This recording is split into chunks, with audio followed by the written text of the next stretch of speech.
아까 전에 보여줬던 요 표에서 지금 전체적으로 카카오뱅크가 0.1%를 낮췄다. 뭐 은행들이 예금 금리를 줄줄이 인하하고 있다. 그러니까 선제적으로 본인들이 금리를 낮추고 있다는 겁니다. 그렇기 때문에 지금 금융권에서는 금리 인하 쪽으로 지금 무게를 싣고 있구나. 좀 그렇게 해석을 하는 거예요.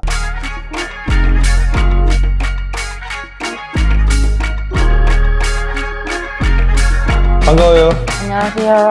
오랜만에 또 우리 예은 학생하고 만났네요. 자, 우리 예은 학생은 요즘에 요런 기사 본 적 있어요? 그럼 오늘의 주제는 뭐일 것 같아요? 딱 봤을 때. 금리 인하에 대해서 말씀하시지 않을까? 안 알려줬는데 아주 잘하는 거 보니까 똑똑한 학생입니다. 자, 오늘의 주제는 이제 금리 인하. 과연 이번 5월 달에 할 수 있나? 아니면은 동결인가? 이제 여기에 대해서 내용을 다뤄보도록 할 건데, 자, 요거 기사를 보면은 금리 인하에 연 3%대 예금 사라져. 그리고 한국은행의 기준금리 인하 기조에 맞춰 인하할 것으로 예상되는 건데, 금리 인하 가능성이 커지면서 오늘 날짜가 이제 5월 16일인데 금리 인하가 될지 아니면 금리가 동결이 될지 결정이 되는 날이 5월 29일이에요. 그러니까 한 2주가 채 안 남았는데 이런 상태에서도 지금 금리가 인하라는 좀 키워드가 많이 나오고 있습니다. 그리고 요거뿐만 아니라 뭐 투자 커뮤니케이션 같은 데 보면은 뭐 이창용 총재 입꼬리가 살짝 올라왔다. 이거는 금리 인하 시그널이다. 뭐 이런 이제 어떻게 보면은 좀 말도 안 되는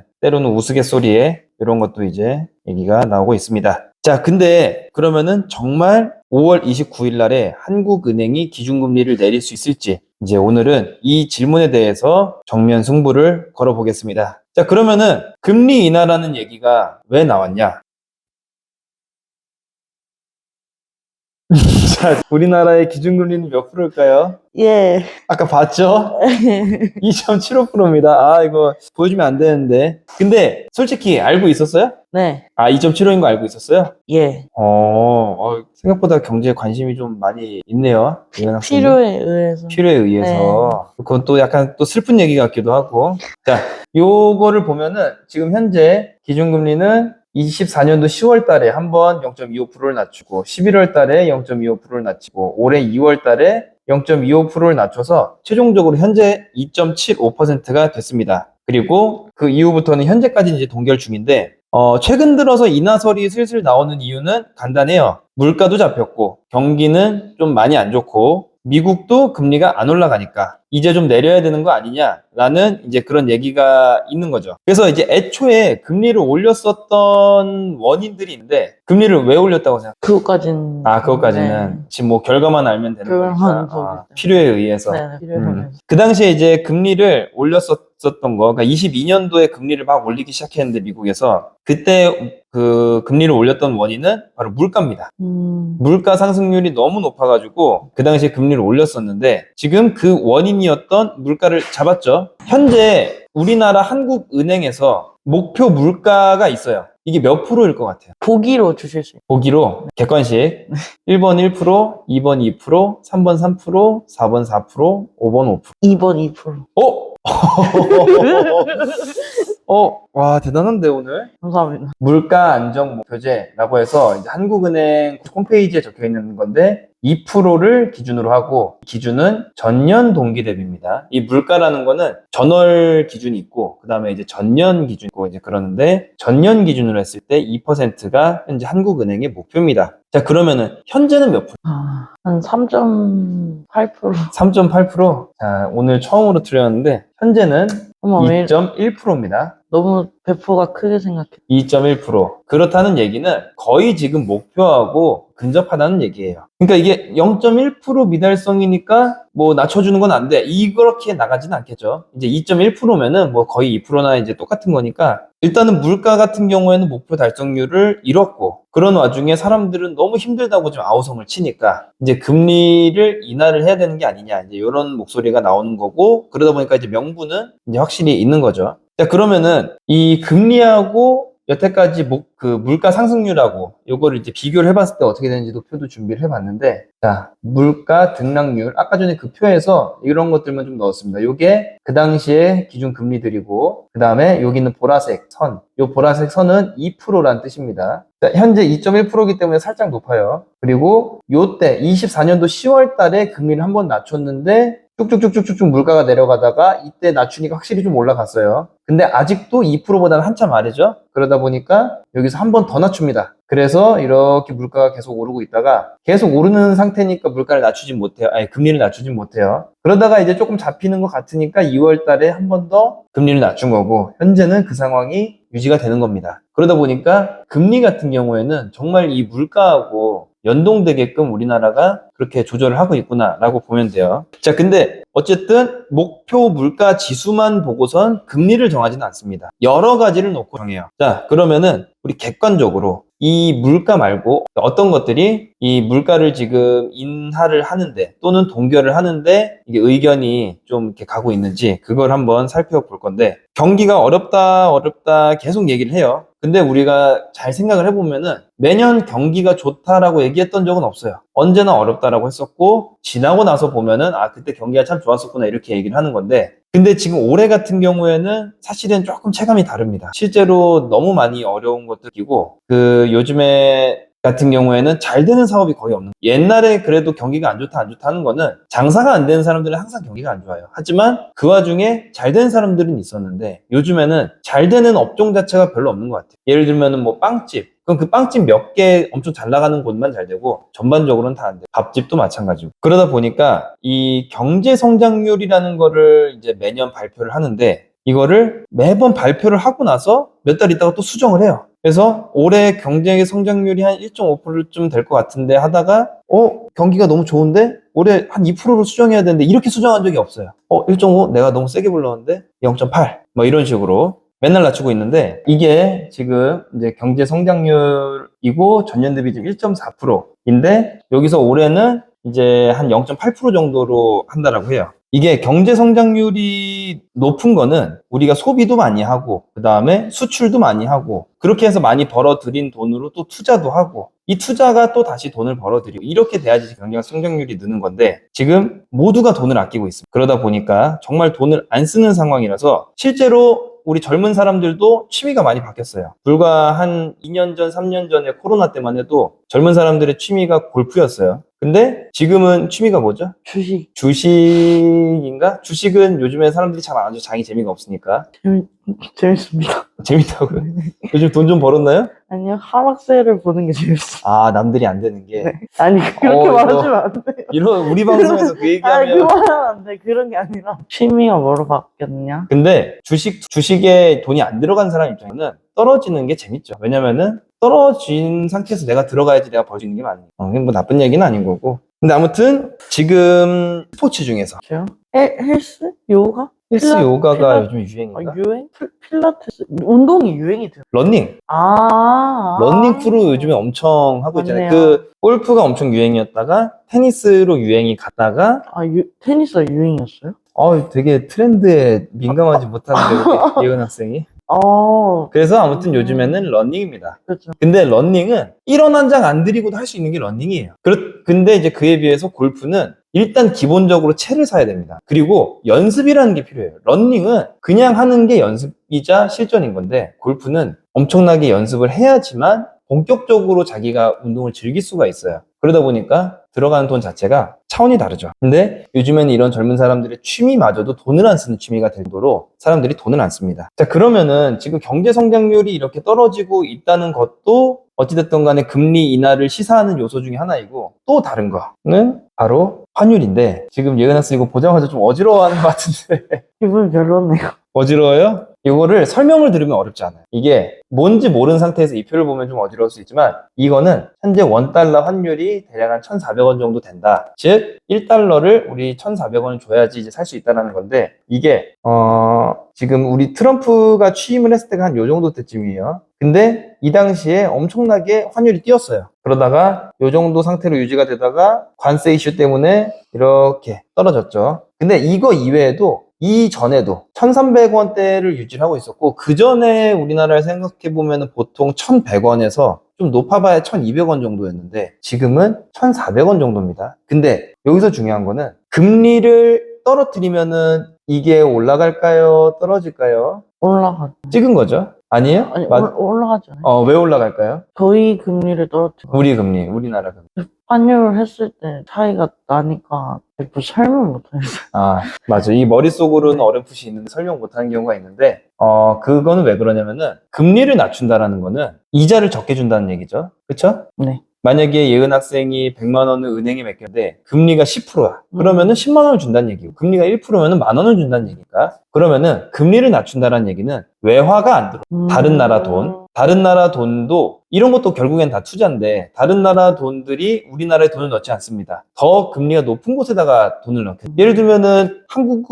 한국에다가 100만 원을 주면은 뭐 만 원을 주는데 일본에다가 100만 원 주니까 2만 원을 주네? 하면 일본에다 넣겠죠. 그러면은 금리가 떨어지고 그만큼 외화 보유고 자체도 적어지고 돈이 빠져나간다는 뜻이에요. 돈이 빠져나가면은 그 나라의 이제 통화 같은 경우에는 가치가 그만큼 떨어지게 됩니다. 그렇기 때문에 금리를 낮추면은 미국 달러의 가치가 높아지는 거예요, 상대적으로. 우리나라 달러의 가치가 떨어지니까. 그렇다는 얘기는 요게 올라갈 텐데 지금 요 1395원 높은 가격이라고 했죠. 원래 예전 이제 평년에 비해서. 하지만 과거 불과 몇 개월 전 1450원, 1460원 요렇게 할 때랑 비교를 해보면 한 50원 정도 여유가 올려도 최근에 겪어봤잖아. 별거 아니던데? 해볼만 하던데? 살만 하던데? 하니까 금리를 낮출 가능성이 있다라는 거죠. 이런 와중에 미국은 그러면 현재 금리를 어떻게 하고 있냐? 연내에 금리 인하를 2회 정도 할 것으로 전망을 했다. 그렇다는 얘기는 미국도 금리를 떨어뜨릴 것 같다. 아까 전에 우리나라 금리를 떨어뜨리면 환율이 오른다라고 했죠. 그러니까 원화의 가치가 떨어진다고 했죠. 하지만 미국도 낮춰주면은 그게 거의 뭐 똔똔이 될 거 아니에요. 그러면은 계획대로 만약에 금리 인하를 2회 정도를 했다. 그러면은 현재 미국 금리 같은 경우에는 4.5%입니다. 근데 금리 인하를 할 때는 최소폭이 0.25예요. 그러면 최소폭만큼 이제 두 번을 하면은 4.5에서 4%가 됩니다. 그러면 이제 금리를 만약에 인하를 하자라고 하는 입장에서는 우리는 그냥 먼저 할 뿐이다. 어차피 미국도 하는데 우리는 먼저 할 뿐이다. 2.75에서 2.5로 낮추면 차이가 1.75%에서 2%가 되는 건데 어차피 저기는 올해 최소 4%까지는 낮춘다는 거니까 그럼 차이가 1.5%밖에 안 돼요. 그러니까 오히려 0.25% 가까워졌어. 물론 미국에서 낮추면은 또 그때대로 미국이 낮췄으니까 우리 낮춰야겠네. 또 그걸 명분으로 이제 좀 낮추려고 하겠지만 아무튼 간에 그렇습니다. 자, 그리고 마지막으로 금리 인하를 시사하는 요소 중 하나가 양적 완화에 대한 발언이 나왔어요. 우리 예은 학생 양적 완화가 뭔지 알아요? 양적 완화는 몰라요? 이거는 모르는 게 다예요. 왜냐면 어려운 경제 용어고 양적 완화가 이제 뭐냐면 질적, 양적 할 때 그 양적, 그러니까 수량적인 거를 얘기를 하는 거고 그 다음에 완화, 강화, 완화. 완화라는 건 보통 이제 풀어준다. 뭐 이런 의미죠. 그래서 양적 완화를 다른 말로 하면은 수량을 푼다. 100개였던 거를 200개로 푼다. 이걸 이제 양적 완화라고 하는 거고 그러면 이제 무슨 수량을 얘기를 하는 거냐? 통화 수량을 얘기를 하는 거고 돈을 푼다라는 얘기예요. 이거를 경제 용어에서는 조금 더 고급스럽게 표현한 게 있어요. 바로 유동성을 증가시킨다. 유동성이라 하는 게 이제 뭐 돈을 얘기하는 요거를 이제 증가시킨다. 그래서 그럼 돈을 완화를 시킨다, 돈을 불린다라는 거는 어떻게 해야 될까요? 돈을 어떻게 하면 불릴 수 있어요? 국가의 입장에서. 높은 가격에 달러를 판다. 그러니까 차액 실현을 해가지고 올린다. 그건 이제 투자고, 뭐 투자로 그 얘기가 틀린 얘기는 아니겠지만 돈을 불리는 방법은 금리를 낮춰서 사람들한테 보통은 대출을 많이 시켜주는 게 그게 이제 늘리는 방법이지만 양적 완화는 이제 그 방법을 얘기하는 건 아니고 양적 완화는 조금 더 직관적인 방법을 얘기합니다. 돈을 말 그대로 찍어내는. 진짜로 그냥 만약에 한 달에 뭐 5만 원짜리를 10장을 생산을 한다. 이걸 그냥 20장을 생산을 하면은 돈이 그만큼 늘어나는 거니까. 이게 양적 완화입니다. 그래서 뭐 만약에 국가의 재산이 1억이 있다. 1억을 더 찍으면 2억이 되는 거고 2억을 더 찍으면 3억이 되는 거고. 그래서 정확하게 봤을 때는 여기에 정확하게 적혀 있습니다. 양적 완화는 중앙은행이 금융기관이 보유한 국고채나 회사채를 매입해서 시중에 유동성을 공급하는 정기다. 금융기관이라 함은 은행 같은 걸 얘기를 하는 거겠죠. 거기서 보유한 채권을 매입해준다. 그러면은 이 중앙은행이 그걸 사준다라는 건데 무슨 돈으로 사냐? 중앙은행이 돈이 어디 있어요? 중앙은행은 찍어내는 것밖에 못하는 곳입니다. 중앙은행이 뭐 돈을 버는 기관이 아니기 때문에 여기서는 찍어내가지고 이걸 사준다. 즉 돈을 푼다라는 얘기랑 똑같은 거예요. 근데 이 방법은 어때요? 좋은 것 같아요? 양적 완화? 썩 그렇게 좋아 보이진 않아. 예를 들면은 우리 예은 학생 돈이 지금 뭐 100만 원이 있다. 찍어내가지고 200만 원이 든다. 그러면은 어때요? 그때는 기분이 좋겠죠. 그때 좋을 것 같아요? 네. 그러면은 썩 기분 좋지 않은 거는 왜? 뭔가 탈이 나지 않을까요? 이렇게. 아, 뭔가 직관적으로 지금 조금 안 좋을 것 같은데, 분명 부작용이 있을 것 같은데, 근데 그 부작용이 정확하게 뭔지는 모르겠고. 네, 왜냐면 그렇게 해서 돈을 다 찍어낼 수 있으면 항상 그렇게 하지 않을까. 근데 그렇게 안 하니까 이유가 뭔가 있지 이유가 있을 않을까요? 거다. 그거를 왜 안 하냐면은, 예은 학생이 100만 원이 있는데 그 200만 원이 돼봤자 가치는 어차피 똑같이 100만 원이에요. 숫자만 1에서 2로 그냥 바뀌었을 뿐이지, 그 얘기를 다시 표현을 하자면은 지금 100만 원이 있고 현재 뭐 빵을 사 먹는데 5천 원이 들어요. 근데 200만 원이 됐어요. 양적 완화를 통해서. 빵 가격도 10,000원이 되는 거예요. 그냥 물가도 똑같이 그렇게 오르는 거고 하기 때문에 의미가 없습니다. 그러니까 가치는 똑같아요. 가치는. 근데 중요한 거는 이 양적 완화라는 거는 아무나 할 수 있는 게 아니에요. 양적 완화는 기축통화 국가들만 할 수 있는 겁니다. 기축통화가 뭔지 알아요? 근데 너무 오늘 어렵네요. 많이 어렵죠? 무슨 통화요? 기축통화. 아니요, 몰라요. 기축통화가 뭐냐면은 축이 되는 통화. 아, 축이라는 거는 기축. 어떤 중심을 얘기하는 거겠죠. 그러면은 기축통화라 하면 달러, 유로화, 엔화, 아니면 위안화 같은 세계 어디를 가도 그래도 가치를 인정받으면서 쓸 수 있는 거. 그러니까 예를 들면은 달러를 가지고 우리가 뭐 다른 나라 어디를 가든 쓰면은 그 달러를 받는 사람의 입장에서는 요거는 얼마만큼의 가치가 있어라는 게 딱 있죠. 그거 기준을 잡아주는 기축통화인 거고, 우리나라 원하는 기축통화일까요? 아닐까요? 아니지 않나요? 아니죠. 아니기 때문에 양적 완화라는 거를 해서도 안 됩니다. 왜냐면은 무너져요. 국가가 신뢰가 다 사라집니다. 신용이 사라진다라고 표현을 하는데, 그렇게 되면 우리는 가치가 아까 전에 100만 원에서 200만 원이 된다라고 하면은 가치 똑같이 100만 원일 것이다라고 얘기를 예시로 했지만 실제로는 가치는 더 떨어집니다. 왜냐면은 신용이 빠지기 때문에 외화들도 다 빠지고 경기 자체가 완전히 혼란이 와요. 그래서 가장 유명한 짤이 있는데 본 적 있어요?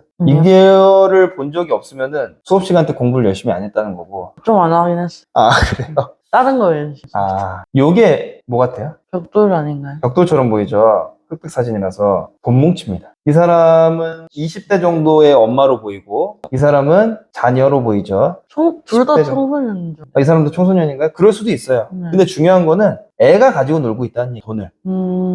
이 돈 뭉치는 그냥 만약에 이게 10,000원짜리다라고 하면 적어도 100만 원, 뭐 500만 원 이렇게는 될 텐데 이걸 가지고 이렇게 싸우면서 놀고 있어요. 이거 왜 노냐? 가치가 전혀 없기 때문에. 어느 정도였냐 이 당시에? 이만큼을 다 가져가도 계란 한 판을 못 사. 이거를 이제 다른 말로 뭐라고 하냐면은 인플레이션. 인플레이션이라고 해요. 아무튼 요런 그 양적 완화에 대해서 이제 간단하게 설명을 했는데, 이 양적 완화에 대해서 이창용 총재가 이야기를 했습니다. 기준금리가 제로 한에 다가설 경우 양적 완화 정책을 도입할 수 있을지 고민해봐야 될 시점이다. 우리나라는 기축통화가 아니기 때문에 양적 완화에 대해서 하면 안 된다라고 얘기했어요. 그런데 이창용 한국은행 총재가 양적 완화를 도입할 수 있을 고민을 해봐야 된다라고 얘기를 던진 거예요. 그러니까 이게 이 금융권에서는 난리가 난 그 당시 발언이었습니다. 뭐 이게 당장 이 사람이 하겠다는 건 아니지만 우리나라는 양적 완화에 대해서 생각도 할 수가 없는 국가인데, 근데 그런 국가에 이런 어떤 금리서부터 모든 걸 책임지는 이 총재가 이런 얘기를 했다는 것 자체가 엄청나게 충격적인 건데, 그러다 보니까 이게 그만큼 우리나라가 많이 어렵고 뭔가 너무 경기가 어려워가지고 소비를 좀 활성화시키고 투자를 활성화시킬 방법을 찾아야 되는데 이게 금리만으로는 좀 어려우구나 라는 뜻으로 이 사람은 얘기를 했다고 해석이 되고 있어요. 그렇기 때문에 이 사람이 금리를 결정짓는 사람인데 금리를 낮출 가능성을 높게 보는 거죠. 그 이유 때문에. 아까 전에 0.25%씩 줄일 수 있다고 했어요. 그러면 지금 2.75%이기 때문에 11번을 줄이게 되는데 11번을 만약에 줄여도 경기가 회복이 안 된다. 그러면은 무슨 방법이 있겠어요? 돈 찍기밖에 없다는 거예요. 그런 의미로 이분은 얘기를 한 겁니다. 뭐 다른 방법이 또 있을 수야 당연히 있겠지만, 그리고 물론 금리에 대해서는 우리가 똑같은 0.25가 아니에요. 예를 들면은 0.5에서 0.25를 낮춰서 0.25가 됐다라는 거는 50%가 감면이 되는 거예요. 우리가 대출 이자를 100만 원 내던 게 50만 원을 줄어드는 거예요. 근데 현재 2.75에서 0.25를 줄이는 거는 대략 한 9%가 줄어드는 거예요. 그러다 보니까 대출 이자 100만 원 내던 게 거의 한 10만 원 정도 줄어서 90만 원 정도쯤으로 대략 내는 거죠. 그러니까 이 파워는 달라요. 금리가 낮으면 낮을수록 올릴 때 파워도 엄청나게 높고 내릴 때 파워도 엄청나게 높기 때문에 지금 당장 0.25% 내린다고 회복될 경기는 아니긴 하지만 어찌됐든 나중에 가면은 그래도 효과는 어느 정도 있을 것으로 보인다는 게 좀 중론입니다. 자, 이렇게까지만 얘기를 들으면은 금리를 인하할 가능성이 굉장히 높아 보여요. 근데 반대편 의견으로 금리를 인상한다는 의견일까요? 뭐 없겠죠 당연히. 없습니다. 아, 그런 없어요. 의견은 왜냐면 경기가 너무 어려워. 아예 지금 없어요. 그러면은 진짜 자영업자 다 죽는다. 그렇기 때문에 그거는 금기시돼 있고, 약간 꺼내면 혼나는 말. 뭐 쟤는 지금 무슨 생각으로 이런 얘기를 이제 듣는 정도고, 아, 반대 의견은 동결의 의견이야. 그럼 동결 가능성은 과연 없는지, 이 동결 의견도 한번 볼 텐데, 동결이 될 거라는 의견도 굉장히 팽팽해요. 가장 대표적으로 부동산입니다. 요즘 집값이 많이 다시 오르고 있어요. 한참 그 대선 국면 때문에 앞으로 대통령이 누가 되면은 정책이 크게 바뀔 수가 있어서, 그럴 경우에는 보통 서로 숨죽이고 기다리는데, 지금은 집값이 많이 오르고 있어요. 대선 앞두고 집값이 다시 꿈틀거리고 있다. 최근 기사라서 요런 식으로만 표현이 돼 있는데, 조금 더 전 기사를 보면은 계속 어디 뭐 정고점을 넘었다 막 이런 얘기들이 굉장히 많이 들려올 만큼 실제로 집값이 많이 오르고 있어요. 그런데 금리를 낮춘다라는 거는 사람들이 대출을 많이 빌리라는 의미인 거죠. 그렇다는 얘기는 집을 더 살 수 있게끔 만들어주는 겁니다, 환경을. 그러면은 사람이 시장 참여자 중에서 파는 사람보다 사는 사람이 많으면 당연히 가격이 오르겠죠. 그럼 지금 집값 때문에 엄청나게 문제가 되고 있는 현재인데, 금리를 낮추면 이게 더 크게 문제가 되니까 아무래도 이번에 금리는 동결이 될 것이다 라는 의견이 있는 거죠. 자, 그러면 이거는 이제 좀 논외로 집값을 금리를 낮추면서 잡으려면은 어떻게 해야 될까요? 집값을 금리를 낮추면서 잡는다고요? 제가 잡는 거예요. 만약 국가라면. 그 질문 국가라면. 난 어떻게 해야 하지? 아까 전에 시장 참여자가 사는 사람이 더 많으면은 가격이 오른다고 했어요. 그러면은 파는 사람이 많게끔 하면 됩니다. 그걸 어떻게 하죠? 그거를 이제 어떻게 하냐? 그러니까 파는 사람이 많다는 의미는 공급자가 많아진다는 뜻이에요. 공급자가 많아지게 하려면은 집을 많이 지으면 돼요. 아, 간단하죠? 너무 간단하다. 근데 문제는 집은 짓는데 시간이 걸려요. 그렇죠. 지금 아무것도 없는 맨바닥 같은 경우도 국가가 만약 무언가를 추진을 한다. 그러면은 그 사람한테 토지 보상을 해줘야 돼요. 근데 보상을 해주는 게 너 얼마 하고선 딱 이렇게 가는 게 아니에요. 일단 지구를 지정을 해야 되고, 그 지정한 지구에서 뭐 금액은 어떻게 측정을 하고, 그럼 그 사람들은 여긴 공산국가가 아니기 때문에 또 그걸 항변할 수 있는 기회도 있습니다. 그 모든 시간들을 다 더하면은, 그리고 건물을 짓는데 물리적인 시간이 한 2년 반에서 3년은 필요해요. 아파트 같은 경우에는 10년은 걸립니다. 예전에 이제 문재인 대통령 때 3기 신도시를 발표를 했어요. 근데 3기 신도시 아직도 집도 없죠. 3기 신도시 언제 발표했는지 혹시 알아요? 그래서 그때는 미성년자 시절 너무 어리니까 당연히 잘 모르겠죠. 몰랐습니다. 2018년도에 했습니다. 꽤나 됐네요. 꽤나 됐는데 아직 건물은커녕 지금 뭐 개발이 전혀 안 된 곳도 많아요. 그럼 뭐죠 그건? 모조가 아니라 그게 최대한 빠르게 했는데도 이 정도인 거예요. 지금 진행은 되고 있는. 진행은 계속 되고 있어요. 그리고 아마 또 첫 입주가 제가 알고 있기로는 2027년 정도쯤? 그러니까 진짜 10년 정도 걸리는 거예요. 그게 최초고, 그 주변은 다 공사판, 허허벌판. 왜냐면 아파트 하나가 그 정도인 거고, 거기 들어서는 아파트 단지가 뭐 한 10몇 개는 될 텐데, 그 중에 하나 일단 급하게. 그 다음에 또 몇 개월 있다가 또 하나, 이런 식으로. 그렇다는 얘기는 시장 참여자 중에서 공급자를 늘리는 건 굉장히 어렵다는 얘기입니다. 근데 이것도 방법이 있어요. 어떻게 할까요? 공급자를 늘리는 방법. 공급자를 늘리는 방법. 싸게 팔면 되는 거 아닙니까? 정확해요. 무슨 얘기냐면은, 신축은 공급하기가 굉장히 어려워요. 이런 절차가 있기 때문에. 그러면은 구축을 공급을 하면 돼요. 구축 공급은 뭐냐? 집을 가지고 있는 사람들이 팔도록 시장에다가 내놓으면 되는 겁니다. 서로 팔겠다고 경쟁을 붙이면은 할 수 있어요. 그러면 그걸 경쟁을 어떻게? 세금을 낮춰줘. 지금은 양도세가 너무 높아요. 양도세가 예를 들면은 우리 예은 학생이 10억의 집을 샀는데 집이 30억이 됐어요. 그러면은 그 차액은 20억입니다. 그러면은 난 20억이 생겼네? 20억 벌었네? 그게 아니에요. 왜냐? 세금을 내야 돼. 그럼 세금을 얼마를 내냐? 10억을 내야 돼요. 너무 많은데요? 그럼 똑같잖아요. 똑같은 게 아니라 10억에 사서 20억이 된 거죠. 네. 10억은 세금 내고 20억 오른 것 중에서 10억에서 20억 더한 다음에 요건 세금 내니까 20억. 근데 그러면은 나는 이 집을 팔기 전에는 30억 자산가인데 이 집을 파는 순간 나는 20억 자산가가 되는 거예요. 너무 손해보나 생각할 것 같아요. 그리고 나는 지금 이 30억짜리 집을 가지고 있는데 이걸 판 다음에 내가 잘못 판단했네? 다시 사야 될 것 같은데? 라고 해서 다시 사면은 30억짜리 집 못 사겠죠. 그렇다는 얘기는 뭐냐? 사람들이 팔 수가 없어. 안 팔아요. 누가 팔아요? 이 상태에서 팔겠어요? 우리 예언 학생? 아니 뭐 천재지변이 없는 이상 안 팔죠. 안 팝니다. 안 팔아요. 팔 수가 없어요. 세금이 너무 높아요. 그렇다는 얘기는 세금을 낮춰주면 됩니다. 세금을 낮춰주면은 이때다 기회가 싶어가지고 그냥 너도 나도 다 팔려고 지금 막 매물 내놓고 난리 납니다. 그러면은 집값이 잡힐 수밖에 없어요. 어쨌든 요거는 이제 뭐 잠깐 옆길로 샜던 거고, 이거 말고도 또 그 신문들을 보면은 가계부채에 대한 얘기를 심심치 않게 봐요. 가계부채가 뭐 너무 많다 뭐 이런 얘기들. 그것 역시도 이제 옛날서부터 있었던 건데 자본주의에서 사실 당연한 거예요. 자본주의에서는 통화량은 매년 늘어납니다. 그렇기 때문에 부채도 매년 늘어나요. 가계부채 매년 늘어나는 거는 당연한 현상이에요. 이거는 뭐 위험하고 이런 걸 떠나서 자본주의에서는 당연한 현상인 거고, 이게 우리를 행복하게 만드는 겁니다, 실제로. 아무도 만약에 뭐 돈이 늘어나지 않고 가계부채가 늘어나지 않는다. 그러면은 우리는 제로섬 게임을 해요. 하나의 물건을 가지고 여러 명이 싸워야 돼요. 그러면은 소수의 사람이 정말 독점을 하는 거고, 나머지 사람들은 아무것도 가질 수가 없는 게, 그게 이제 불공평한 사회고, 그래서 가계부채가 는다? 콜? 자본주의가 잘 뭐 되고 있다. 근데 뭐 그거에 대해서 이제 다른 나라에 비해서 높다 뭐 이런 것들은 조금 경계해야 될 수도 있지만, 아무튼 그래요. 가계부채가 나쁜 건 아니지만, 이 가계부채가 너무 높은데 요거에 대해서 금리를 만약에 낮춰주면 가계부채가 더 늘겠네? 가계부채가 대부분 부동산 때문이거든. 부동산을 사기 위해서. 근데 만약에 집값이 아까 전에 뭐 금리를 낮춰가지고 오른다. 그러면 사람들은 마침 대출은 더 할 수 있고 대출 비용이 더 싸졌으니까 추격 매수를 더 할 거고, 그러면은 당연히 뭐 가계부채가 더 늘겠죠. 그것 때문에 이제 조금 동결이 되지 않을까라는 의견인 거고, 또 하나는 실업률입니다. 실업률은 현재 2.9%고 2.9%면은 잘 방어하고 있어요. 이 정도는 이제 자연 실업률 정도로 이제 보는데, 별로 이렇게 백수가 없다는 얘기. 별로 백수가 없다는 얘기고, 고용이 잘 되고 있기 때문에 뭐 좀 벌이가 좀 안 좋아서 어려운 사람은 있을지언정 굶어 죽는 사람은 없다. 뭐 이런 정도로 이제 해석을 하면 되는데, 그러다 보니까 굳이 금리를 낮춰야 되나? 뭐 이제 요게 이제 동결 쪽의 의견이고, 이제 마지막으로 미국하고 중국이 드디어 관세 전쟁에서 휴전을 맺었어요. 화해하셨구나. 화해했어요. 다행이다. 그 전에 몇 퍼센트라 그랬죠? 무슨 1,400 뭐. 이제 매트릭스 이제 반덤핑 관세, 그건 이제 조금 특수한 케이스고, 뭐 145%, 뭐 200 몇 프로 막 그랬었죠. 하지만 미국하고 중국이 이제는 요거 가지고 더 이상 그만 올리자라고 해서 이제 화해한 거고, 그것 때문에 금리 인하를 뭐 하니 마니 뭐 이런 얘기가 나오는데,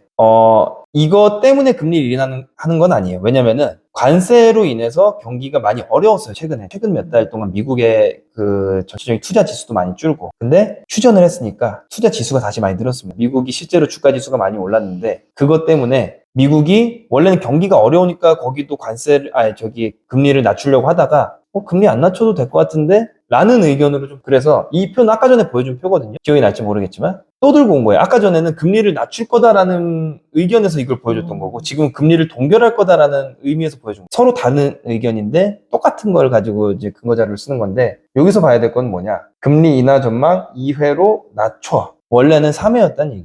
원래는 3번 낮추려고 했었는데, 지금 그래도 경기가 다시 회복을 했네? 2회 정도만 낮춰도 될 것 같다. 라고 해가지고, 동결 쪽에 이제 무게를 싣는 그런 자료로도 이제 쓰일 수가 있는 거죠. 자, 그러면은 이렇게 동결하고 인하에 대해서 이제 두 가지 해봤는데, 우리는 어쨌든 일반인입니다. 우리보다 경험도 많고 데이터도 많은 그런 전문가들의 의견은 어떨까? 금융권의 의견은 대부분 금리 인하를 좀 강하게 보고 있습니다. 이제 그걸 어떻게 보면 알 수 있냐면은, 아까 전에 보여줬던 요 표에서 지금 전체적으로 카카오뱅크가 0.1%를 낮췄다. 뭐 은행들이 예금 금리를 줄줄이 인하하고 있다. 그러니까 선제적으로 본인들이 금리를 낮추고 있다는 겁니다.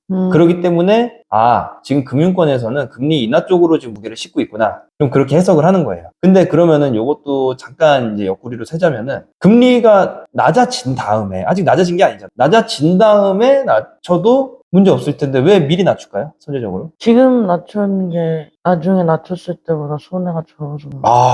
정말 이 수업하는 의미가 너무 성장을 잘하니까 졸업하겠어. 졸업은 아직 안 돼요. 해야 될 게 많아요. 컨텐츠가 아직 찍을 게 많기 때문에 아직은 졸업을 할 수가 없고. 일단 알겠어. 정확하게 맞았어요. 예를 들면은 그때 가가지고 대출해주면은 한 3%의 대출해줘야 되는데, 지금은 뭐 보통 만약에 뭐 3.2에 해주고 있어요. 근데 조금 낮춰 3.1에 해줘도 되는 거예요. 왜냐면은 3.2보다는 낮으니까 사람들이 막 받으려고 할 거고, 금리에 대한 거는 아직 실시된 게 아니니까. 그리고 아무리 변동금리를 하더라도 3개월 단위, 6개월 단위로 해가지고, 이게 당장 금리가 떨어졌다고 바로 적용된 게 아닙니다. 이미 계약을 했었던 사람은 6개월 뒤에나 할 수 있어요. 뭐 3개월 뒤나. 그렇기 때문에 요 몇 개월 동안이라도 조금 더 이득을 보기 위해서, 그래서 선제적으로 이렇게 인하를 하는 거죠. 자, 그러면은 오늘 이렇게 수업을 들었을 때 예은 학생이 봤을 때는 금리를 인하할 것 같아요? 아니면은 동결할 것 같아요? 동결할 것 같은 느낌. 동결 얘기를 나중에 해서 동결밖에 기억이 안 나서 그런 거 아니에요? 그건 아니에요. 아까 전에 잠깐 얘기했지만, 금리가 동결이 될 건지 뭐 인하가 될 건지는 5월 29일 날에 결정해요. 결정 나시면 또 영상 올리시면. 그때 뭔가 재밌는 얘기가 있으면은 올릴 텐데 그냥 금리 인하했습니다. 뭐 동결했습니다. 그 자체는 별로 콘텐츠가 안 될 것 같아서 모르겠어요. 이제 그때 가서 봐야 되겠지만 아무튼 그때까지 계속 여러 가지로 봐가면서 어떤 결정이 날지 보는 것도 재미겠죠. 그리고 한국은행 입장에서도 지금 금리를 뭐 인하를 생각을 했다가 그때 가서 그냥 동결을 할 수도 있는 거고 뭐 반대가 될 수도 있는 거고 사람 마음 그리고 뭐 전혀 상황은 어떻게 흘러갈지 모르는 거긴데 영상을 보시는 분도 동결을 할지 아니면은 인하를 할지 그것도 아니라면 인하를 해야 된다라는 의견 아니면 동결을 해야 된다는 의견일지 댓글을 남겨주셔서 거기서 서로 자유롭게 이야기를 하면은 재밌을 것 같습니다. 자, 그러면은 오늘 영상은 여기까지고 우리 예은 학생도 고생 많았어요. 안녕.